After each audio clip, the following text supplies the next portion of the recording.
The Perfect Crime, The Mysterious Disappearance of Thomas Miller. Chapter 1. The Last Evening at King's Cross. November 14th, 1994. London's King's Cross station is as crowded as ever, but the piercing November wind chills those on the platform to the bone. At 22:35, the Night Express pulls into the station. This train is scheduled to cover the 600 kilometers between London and Edinburgh overnight without a single stop. Among the passengers is 32-year-old Thomas Miller. He is an ordinary accountant, a quiet man, inconspicuous, whose life revolves around ledgers and numbers. He wears a neatly tailored gray coat and carries a small black briefcase. He holds a ticket for cabin 12 in carriage 7. This cabin is a small, private world. Thomas enters, locks the door from the inside, and prepares for an important business trip. This was the last time he was seen alive. Chapter 2. The Response. At 2:15 a.m., the train cuts through the midnight darkness, racing north. Around 1:30 a.m., the steward, Mark Stevens, checks the corridor and notices light coming from under the door of cabin 12. From inside, he hears the rustle of a newspaper and a light cough. Thomas Miller was still awake. At 2:15, Mark returns with the requested tea. He knocks on the cabin door 3 times. From within, Thomas's calm but slightly tired voice responds, "Thank you, Mark. Just leave the tray by the door. I'm quite busy right now." The steward leaves the tea and returns to his station. At that moment, the train was passing York at a speed of 120 kilometers per hour. Outside, there was thick fog and pitch-black night.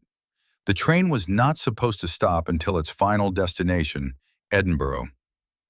Chapter 3. The Mystery of the Locked Door. 6 a.m., Edinburgh Station. The train slows down and pulls onto the platform. Passengers begin to disembark.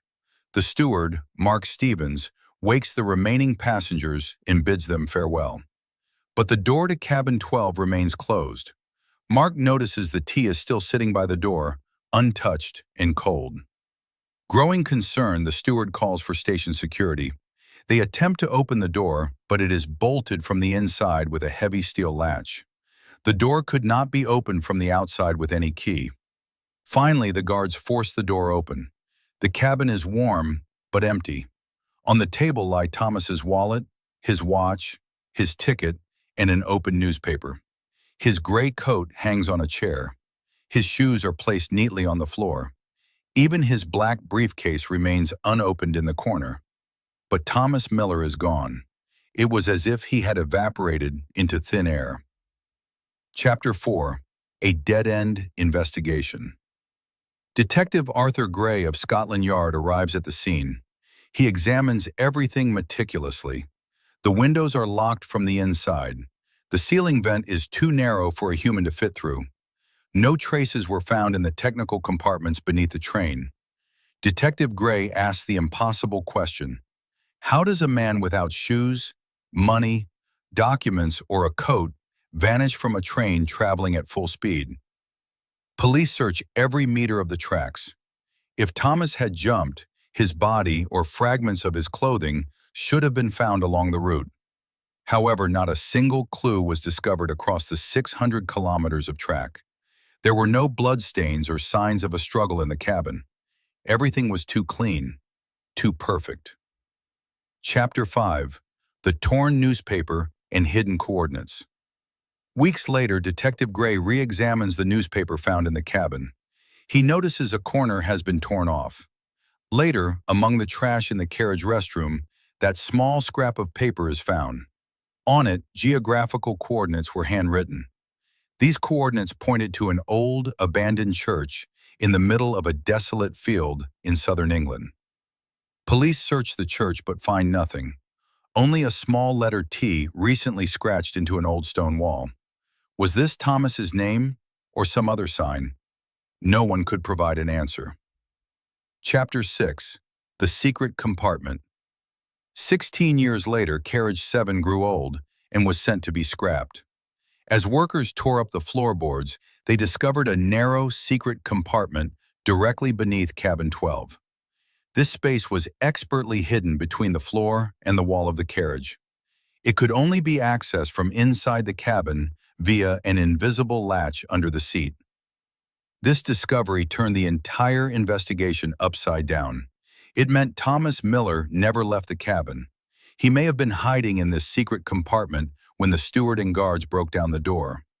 While they were distracted by the empty room, Thomas could have slipped out, blended into the crowd of passengers, and walked out of the station. But why? And why did he leave his shoes behind? And why has no one seen him since? Chapter 7. Final Theories. Today, the case remains an unsolved mystery. Some investigators believe Thomas Miller was a witness to a massive financial crime and staged his own death to start a new life. Others suggest professional hitmen used the secret compartment to take him and dispose of him later. Chapter 8. The Passenger in Black. Months after the investigation began, a retired police officer who had been in the adjacent carriage made a startling statement. He claimed that at 3 a.m., as the train passed York, he saw a man dressed entirely in black, wearing a wide-brimmed hat, walking toward Carriage 7. The mystery?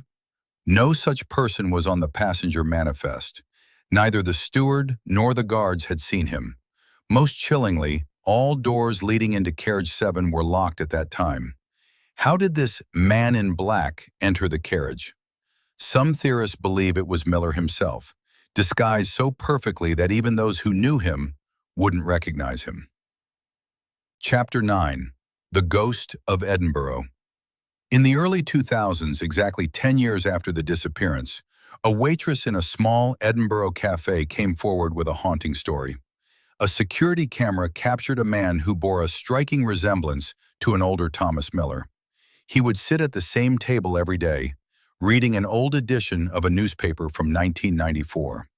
The waitress noted that he never spoke, only scribbled notes on napkins. One day after he left, she found a napkin with the words, "The perfect escape has ended." He was never seen again. Police tried to recover fingerprints, but the man had worn gloves every single day, leaving behind no physical trace. Chapter 10. The Digital Trace. In 2023, modern technology shed new light on the case. Cyber detectives discovered activity on an old bank account belonging to Miller. After 30 years of silence, a small sum was withdrawn and transferred to a Swiss charity. The transaction was traced back to an IP address near the very coordinates of the abandoned church found years earlier. When police arrived, the house was empty, but inside they found a single lit candle, and on the table, Thomas Miller's original train ticket from 1994. Is Miller still alive, or is someone playing a deadly game with the past?